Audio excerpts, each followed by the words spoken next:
For months, the one enemy I could not conquer was the Blade Runners. They stopped me at every turn. I couldn't even earn a championship match fairly without them getting involved. I will not let the Blade Runners decide my fate. I will not lose this match to their cheap tactics. I love this company too much to lose now.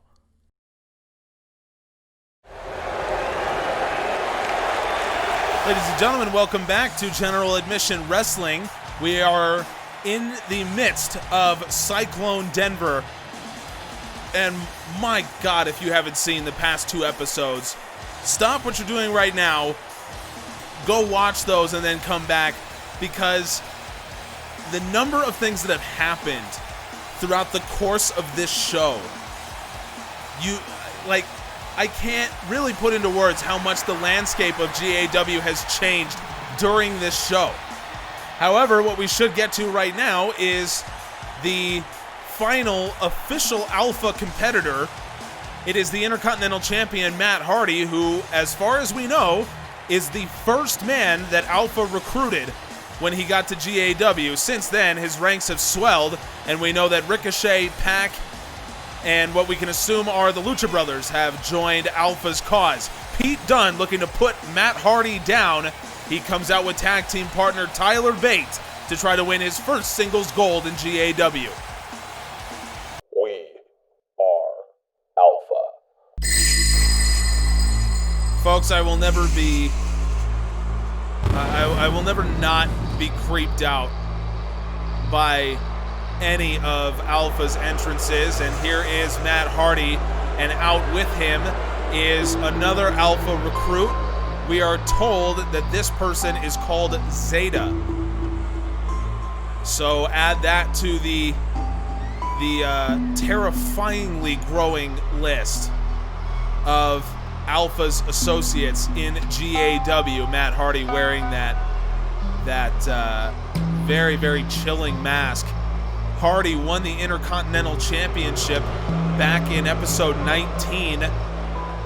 Before After Party, he beat Kofi Kingston, and he remains one of the most mysterious figures in GAW.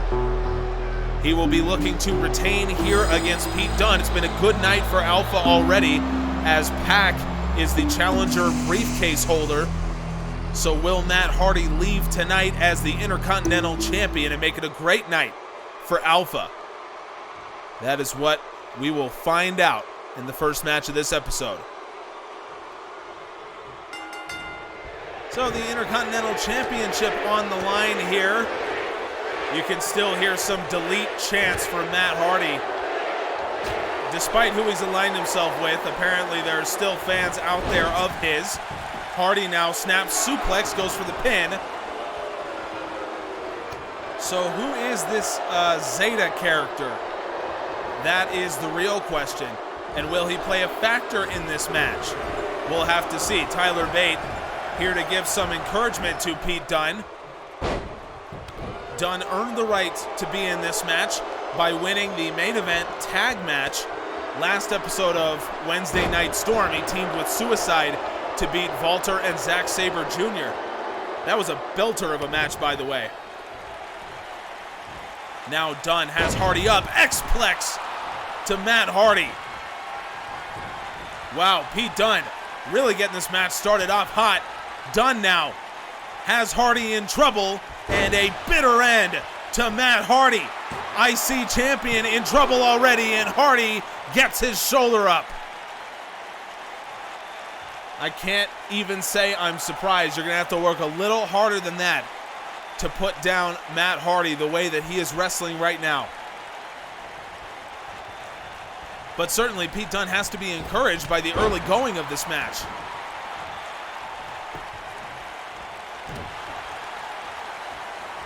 We've seen Hardy kick out of a lot here. And so I think Pete Dunne knows that the war is just starting. But you got to be encouraged. Dunne now has Hardy in a side headlock. And again, I mean, we don't know what Zeta's going to do, and we saw him before help run interference for Ricochet during Ricochet's Challenger Briefcase ladder match qualifier. Dunn tried to go for the Kimura lock there, and Hardy now with the DDT onto Dunn, and you see Zeta tossed in a chair. You can see at the bottom of your screen, Dunn now float over DDT. Something tells me that is not the last we will see of Zeta. Dunn maybe looking for X-Plex again, and Matt Hardy turns it into a Northern Lights suplex. Hardy had that one scouted. Well done. Zeta up now on the turnbuckle. Matt Hardy grabbed the chair, but Pete Dunne very wisely was able to get the chair out of Hardy's hands. Zeta once again up on the apron. Hardy has used this to his advantage, and now twist of fate straight onto that steel chair. And the referee caught the rope break immediately.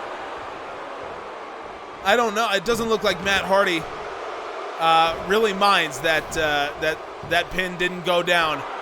The twist of fate onto the chair was enough. There, Dunn raises the shoulder, but a lackadaisical kick out from Pete Dunne, and he's still perched on top of that chair that Zeta slid in earlier. Hardy now moonsault, and Pete Dunne got the legs up. So Pete Dunne lives to fight another day here, but I think the damage may have been done with that twist of fate, and now Hardy with the running bulldog. Pete Dunne once again in trouble, and Dunne kicks out. But ever since Zeta started to get himself involved, this match has been all Matt Hardy. I can't say I'm surprised. Again, we don't know much about Alpha, but what we do know is Alpha himself and his associates are awfully smart. We're seeing that play out right now in this match. The referee grabs that chair, and now Pete Dunne has Hardy up again. Bitter end for the second time, and there is Zeta. Look at that. Zeta may have just saved Matt Hardy's Intercontinental Championship run. Hardy rolls out of the ring. He's now survived two bitter ends and a side Russian leg sweep on Dunn. Can't be overstated how much of an impact Zeta has had on this match. I don't know if this guy went to manager school or what's going on here, but Matt Hardy certainly lucky to have him in his corner. Hardy now up on the top rope. He's close to Dunn, goes for the moonsault again, and Dunn gets the knees up. I gotta say, questionable strategy here. I mean, I'll talk about how intelligent Alpha seems to be as well as his associates, and now Hardy side effect onto Dunn. Oh, maybe I spoke too soon. Hardy hits the side effect, hooks the leg, 2 and 3. Hardy. Matt Hardy retains the Intercontinental Championship.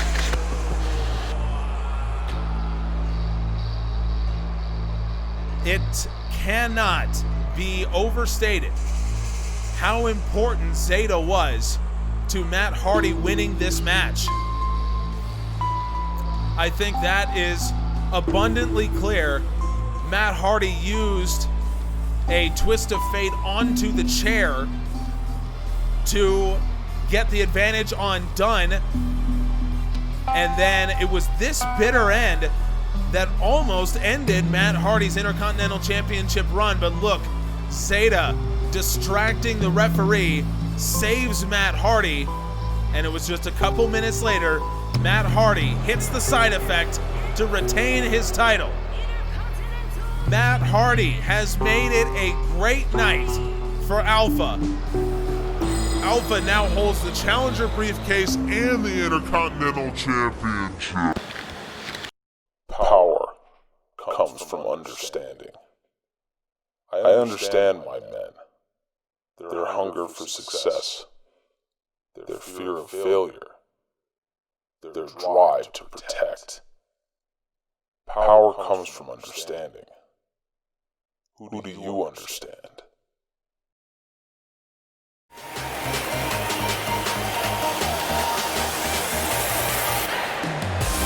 So we move on to our semi-main event bout. And this woman, Tegan Nox, half of Team Kick, she has certainly earned her place in this match, no doubt about it. You can see Dakota Kai there with her as well. And Tegan Nox, I mean, you just talk about the number of performances that she's had, pinning Asuka for one to earn this match and then beating Rosita. I mean, no one deserves to be in this place more than Tegan Nox and her friend Dakota Kai as well. You have to give her a lot of credit. It would be so easy to get wrapped up in envy or jealousy or anything like that when your teammate has had this level of success. But Dakota Kai has been with her all the way. It's been a joy to watch. And of course, the GAW Women's World Champion is a joy to watch as well in her own right. Asuka, the legendary champion. I mean, we all know what she's done in the ring and the records that she's broken and the record that she is still chasing, that of course being Lita's record for most days as champion, most consecutive days as champion. Asuka still has a little ways to go yet to get that one, but this certainly will be one of her more anticipated matches, given the fact that Tegan Nox pinned her clean in the ring. This rivalry has been all about, it's a friendly rivalry, and it's been all about who is the better woman, who is the better wrestler in the ring. And for me, it's been a lot of fun because you look at what's going on with the World Championship scene and just the hatred and animosity between the men there. And this one is just all about who the better wrestler is. And, you know, it's hard to bet against Asuka, but if anybody can unseat the champ, it would be Tegan Nox, and we're about to find out. Asuka, part of the Osaka Dojos, and she, everywhere in the world that she's been, she has been a champion, she has been beloved, and here in GAW, it is no different. Snap suplex starting things off against Nox, and Tegan kicks out. So you have, in this match, you have Asuka, who is supremely experienced and has been in every match situation that you can dream of, has been world champion for over 400 days. And on the other side, you have Tegan Nox, who has been out for almost a year and a half with a serious knee injury, and you can see she still wears the brace on her right knee. And even before that, you know, Nox is still young. She doesn't have a lot of experience, but she makes up for that with ability, athleticism, and enthusiasm. She has all of those in spades. And of course, she pinned Asuka. I mean, I have to continue to mention that because it takes a special kind of wrestler to pin Asuka the way that Asuka has performed as champion. This rivalry between these two has been all about respect. You know, the line they keep using, that the best woman will win, and I think that's what it's all about between these two. I genuinely don't see any animosity here. I think it's all about who is the best wrestler.